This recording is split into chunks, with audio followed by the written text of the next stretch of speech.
మార్కాపురం జిల్లాలో తాగునీటి కోసం గ్రామస్తులు రోడ్డెక్కారు. గత 6 నెలలుగా మంచినీరు సరఫరా కావడం లేదని అధికారులకు ఎన్నిసార్లు ఫిర్యాదు చేసినా పట్టించుకోవడం లేదంటూ పొదిలి మండలం కంబాలపాడు గ్రామస్తులు నిరసన తెలిపారు. ఒంగోలు కర్నూలు రహదారిపై ఖాళీ బిందెలతో బైఠాయించారు. గ్రామస్తుల ఆందోళనలతో కొద్దిసేపు ట్రాఫిక్ స్తంభించింది. పోలీసులు గ్రామస్తులకు సర్ది చెప్పి ట్రాఫిక్ ను పునరుద్ధరించారు.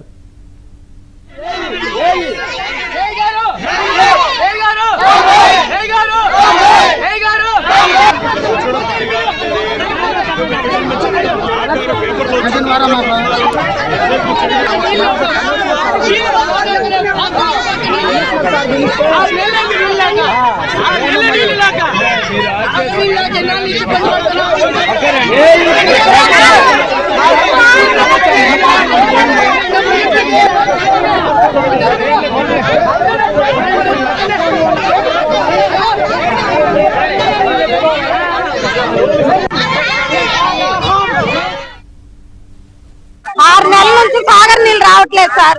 ఒక్క గంట సేపు ధర్నా చేస్తే బాటిల్ కొనుక్కొని తాగుతున్నారు. మేము ట్యాంకర్లు 600 పెట్టి మేము ఏడ కొనుక్కోవాలి సార్?